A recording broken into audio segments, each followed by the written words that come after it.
Well, our country has an abundant beauty. Every little town has its own character. And the thing is to go out there and explore all these stories. But where to start is the big question. You've got to start somewhere. And for us, we're starting in KZN.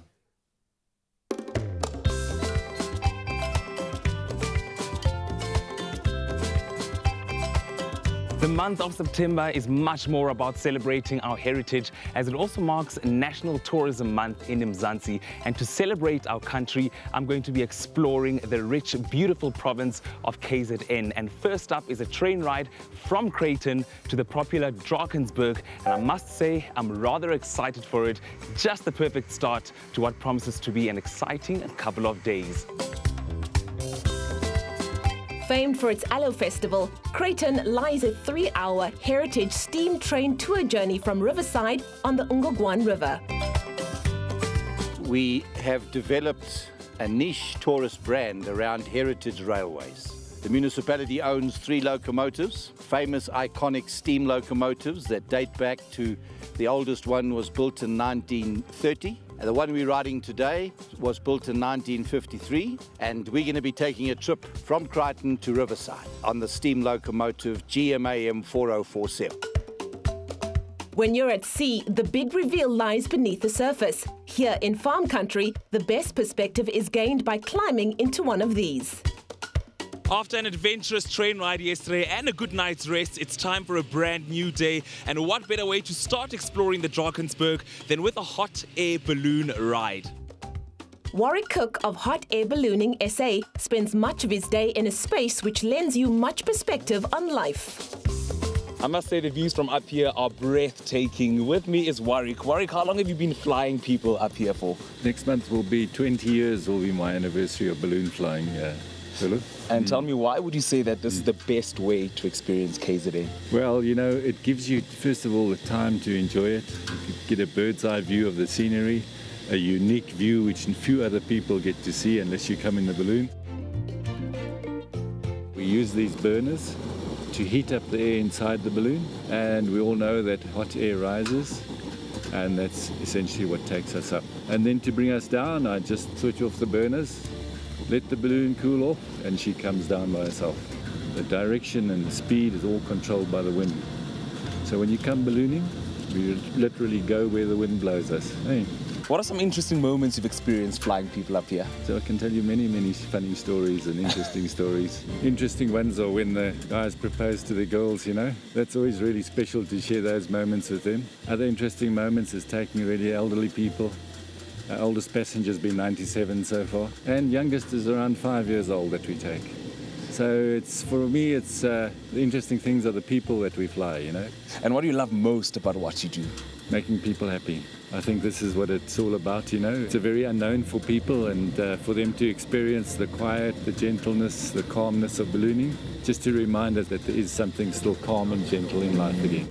Do it by steam and rail or by hot air balloon, but get away, even if it's just for the weekend, to discover magnificent KZN. It's my feel-good breakfast show. Welcome back to your feel-good breakfast show, Expresso on SABC3, and happy Tuesday to you. It's all about the traveling. Now, travel is as much about the personalities whose paths you cross as it is about the splendor of the place. Now, in part 2 of our Heritage Month tour of KZN, we meet the legend of Gerard Bengu, a shining light of South African culture, who may have passed almost 20 years ago, but who lives on in his world-renowned works of art.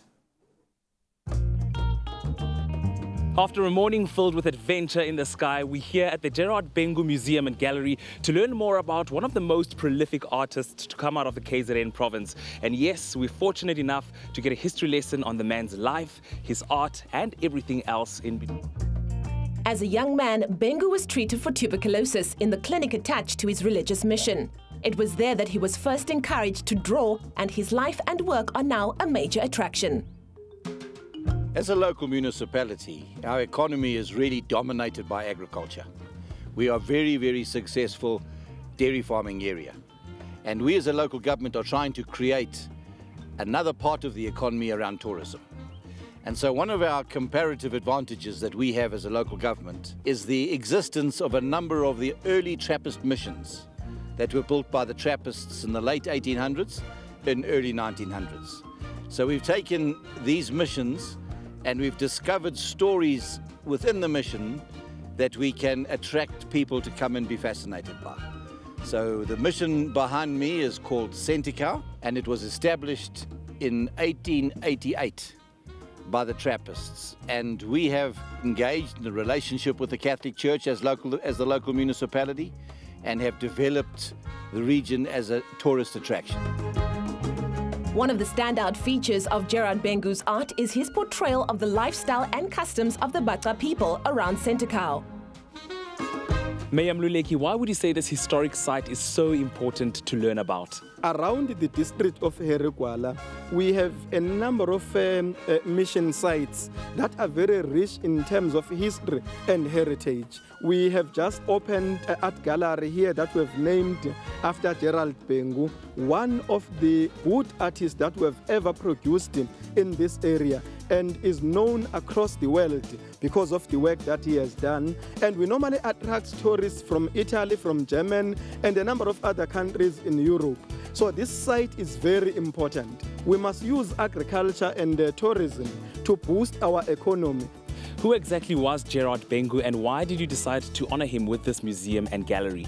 Gerard Bengu was born and grew up here. At his early ages, he started showing skills of writing and painting pictures. And when he met with some of the missionaries, they then nurtured that talent that is now recognized across the world. So we opened this art gallery because it's very important that the contribution that he has made also benefit the locals where he was born and grew up.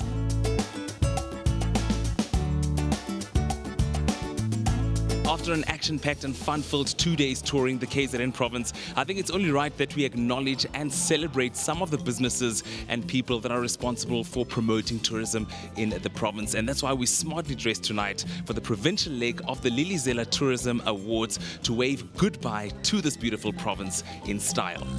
Hailed as the best of the best, the top 33 attractions were selected from 1,385 entries. With me is the MEC of the KZN province, Mr. Sihle Zikalala. Tell me, why are these awards so important for KZN? They are quite important. They are about celebrating and acknowledging those who goes the extra mile. Tourists are very inspired when they come and they get good service. Now, it is important that we keep encouraging those who are industry. But these awards are also about ensuring that small enterprises are encouraged and supported.